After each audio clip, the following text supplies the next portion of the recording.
स्वामी जी के सब आदरणीय भक्तजनों को नमो नारायण। थोड़ी जी आपसे मैं सहमत नहीं हूँ कि स्वामी जी के बारे में मुझे सबसे ज़्यादा जानकारी है। I don't agree. आप सबको मेरे से बहुत बहुत ज़्यादा जानकारी है। शुरुआत में अपने दो शब्दों की ऐसे करना चाहूँगी। ओम पर ब्रह्मणे विद्महे श्री गुरुदेवाय धीमहि शन्नो परम गुरुदेव प्रचोदयात्।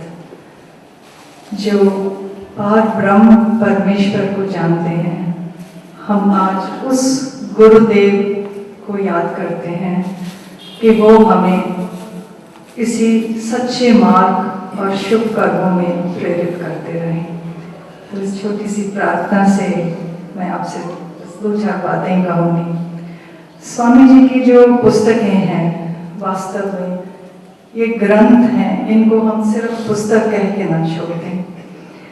कुछ दिनों पहले हम गीता प्रवचन सुन रहे थे, तो जो आचार्य थे उन्होंने हमसे, जो भी सब सज्जन बैठे थे, ये कहा वेदों में 1,00,000 श्लोक हैं।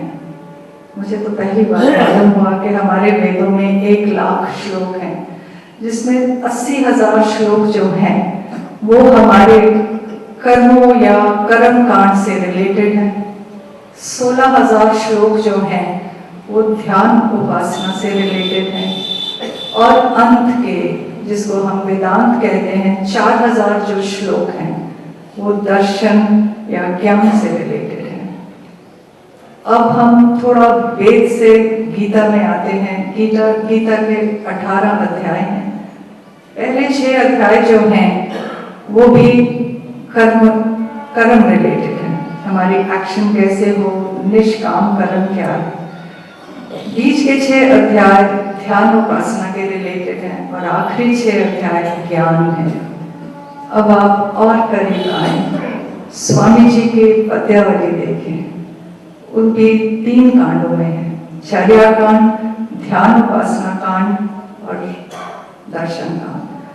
तो जो स्वामी जी की पद्यावली है वो हमारे वेदों और गीता का निचोड़ है, और उनकी भूमिका में उन्होंने स्वयं लिखा है कि ये जो उन्होंने बताया है ये वो हमारे पूर्व ऋषियों की, जो युग की आदि से है, उन ऋषियों का ज्ञान है। वो जो ज्ञान उन्होंने संस्कृत भाषा में बताया, जो भाषा आज हम में से शायद राखेदार जी समझते हो, बट हमें तो उस भाषा का ज्ञान नहीं है, हम तो साधारण जन में हैं। और उस प्राचीन ज्ञान और भाषा को हम लोगों के लिए सरल तरीके से बताने के लिए हमारी आधुनिक भाषा में, सरल हिंदी में उन्होंने अपने ग्रंथों में लिखा है। और सबसे प्रथम में जब हम इस सांसारिक जीवन से थोड़ा सा आध्यात्मिकता की तरफ मोड़ने की सोचते हैं, तो हमको अपने मन को शुद्ध करना है। प्रथम स्टेप उन्होंने पद्यावली में, प्रवचनों में एक स्टेप बाय स्टेप डायरेक्शन दी हुई है। एक बिल्कुल प्रैक्टिकल ये ग्रंथ है कि इस स्टेप पे क्या करना है, आगे क्या करना है। कोई इसमें संशय नहीं है, कोई इसमें मिस्ट्री नहीं है, कोई ऐसी चीज नहीं है जो हम अगर कोशिश करें समझ नहीं सकते। तो सबसे पहले प्रथम उन्होंने कहा है कि अगर हमको आध्यात्मिकता की तरफ मुड़ना है तो हमको अपने मन को शुद्ध करना है। फिर प्रश्न ये उठता है, मन शुद्ध कैसे करें। बहुत कुछ लिखा है इसके बारे में, लेकिन स्वामी जी के 2 पद्य हैं, कितनी सरलता से वो कहते हैं, दृष्टि की विशुद्धि हित आत्मा पहचान, आत्मा परमात्मा सर्वत्र वही जान, शुद्ध हुए पे दृष्टि तासे उपजे शुद्ध ही मन। तो देखिए वो इस चीज को हमें कह रहे हैं, मन को कैसे शुद्ध किया जाए। अपनी दृष्टि को पहले शुद्ध करो। दृष्टि कैसे शुद्ध की जाए, तो दृष्टि तब शुद्ध होगी जब हमें इस बात का विश्वास होगा हमारे अंदर भी वही परमात्मा है और दूसरे के अंदर भी वही। तो जैसे गर्ग साहब का भजन था, अंश हूं भगवान मैं तेरा, सच्चिदानंद रूप हूं। हर कोई यहाँ पे भगवान का अंश ही तो है। तो अगर हमारी दृष्टि में ये चीज समा जाए तो क्या होगा? हमारा मन शुद्ध हो जाएगा। हम किसी के बारे में बुरा नहीं सोचेंगे और किसी से दुर्व्यवहार कर ही नहीं सकेंगे। और इसका अगला पद यही है, शुद्ध मन जो है वो कर्म भी ठीक ही करता है। तो जब हमारा मन शुद्ध होगा, हमारे कर्म शुद्ध होंगे और बंधन विकार सब टल जाएंगे। तो उसी से हमारा आध्यात्मिक जीवन का आरंभ होना शुरू हो जाएगा। और एक दो बस एक्सपीरियंसेस मैं शेयर करूंगी। एक तो पिछले हफ्ते पद्यावली भाग पढ़ रही थी, तो उसमें एक और पद्य की लाइन है, यूं आई, आसन पे बैठे कुत स्थिति से देह बचाए, जो दुख उपजावे मन तो दुख में मन जमाए, चाहने पर भी मन के ना कुछ तो समय निकाल, मन की पहचान हो गई होगा नौनिहाल। अब जब ये पद पढ़ा मुझे कुछ स्थिति शब्द बिल्कुल समझ में नहीं आए, तो आगे जब व्याख्या पढ़ी उसमें स्वामी जी ने एक्सप्लेन किया हुआ था कि अपने आप को डिसिप्लिन में डालो, संयम नियम, खाने पीने का और बैठने का। उन्होंने कहा रीढ़ की हड्डी सीधी रखनी है। और फिर मैंने अपने आप को उस टाइम देखा, मैंने कहा पढ़ तो मैं पद्यावली रही हूँ और मैंने पीछे सराहना रखा हुआ है, पीठ टेकी हुई है, इतनी आराम से बैठी हूँ, ये तो बात ठीक नहीं है। देखो स्वामी जी ने एकदम मेरे को संकेत दिया है, अपने आप को कस लो।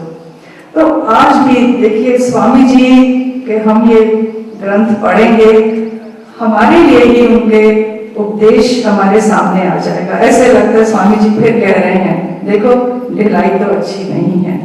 और इससे मुझे कई साल पुराना वाक्य जो मेरे पिताजी के साथ गुजरा था उसके बारे में मैं बस एक आधा मिनट लूंगी।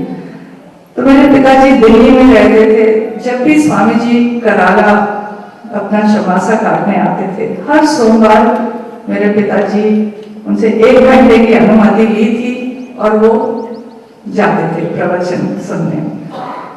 तो वो कुछ देर से आसन की ही बात चल रही थी और मेरे पिताजी ने कहा नहीं स्वामी जी, कोशिश करता हूँ, कभी मेरे घुटने में दर्द हो जाती है, कभी मैं नहीं लगा पाता। सुनते रहे स्वामी जी। फिर उन्होंने कहा अच्छा कैलाश जी लगाओ आसन देखें। स्वामी जी की आवाज में एक ऐसा तेज आया, मेरे पिताजी ने फटाफट पद्मासन लगा लिया। पौना घंटा प्रवचन चलता रहा, मेरे पिताजी वैसे ही बैठे रहे। जब और उनको महसूस ही नहीं हुआ, ना दर्द ना तकलीफ। फिर प्रवचन के अंत में स्वामी जी ने कहा कैलाश जी अब तो आगे तक आसन भी बैठे होने हैं। तो फिर मेरे पिताजी को एकदम लगा नहीं, अब ढिलाई ठीक नहीं, जब मैं पौना घंटा यहाँ लगा लिया मैं क्यों नहीं लगा सकता। तो देखिए जैसे राजेंद्र जी ने भी मेंशन किया था, स्वामी जी का किसी पे कृपा करना, उनका कल्याण करना, उनका तरीका बिल्कुल अलग था। उनका ये था कि हमें इस ढंग से प्रेरित करें, हमें ये जताएं कि जो सामर्थ्य हमें चाहिए भगवान तक जाने के लिए, वो सामर्थ्य हम स्वयं पैदा कर सकते हैं। तो ऐसे कल्याणकारी स्वामी जी थे और उनके वचनों को दूर दूर तक ले जाना ये भी एक बहुत जन कल्याण एक तरह की सेवा है जो गर्ग साहब, सच्ची हम आपके बहुत धन्यवादी हैं गर्ग साहब। हमें तो उनकी ग्रंथ पढ़ पढ़ के इतना लाभ हो रहा है। शायद हमारा संपर्क कुछ यंग एज में हुआ था, इतनी समझ भी नहीं थी। बचपन में हम जाते थे अपने माता पिता के साथ, अपने नाना नानी के साथ जाते तो हम जरूर थे और हमें ये भी पता था कि वो बहुत बहुत महान आत्मा है।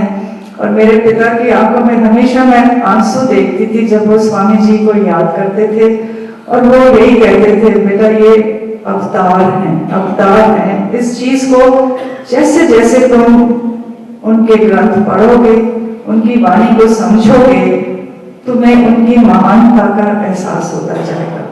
तो आज अब आप सब जो हैं, आप उनके श्रेष्ठ भक्तों में से हैं, और मुझे यकीन है आप सबको इसी बात का एहसास है कि उनकी महानता जैसे जैसे हम उनको समझते हैं बढ़ती जाती है। तो बस मैं इस योगदान में हमारे कराला के भक्तों ने भी बहुत हेल्प करी है, और श्री अनंत प्रेम मंदिर के द्वारा भी कुछ शुरू में पुस्तकें जरूर प्रिंट हुई हैं। तो बस मैं स्वामी जी के श्री चरणों में कोटि कोटि प्रणाम कहती हूँ। आप सब बहुत आदरणीय, बहुत श्रेष्ठ भक्तजन हैं। आप सबको नमो नारायण।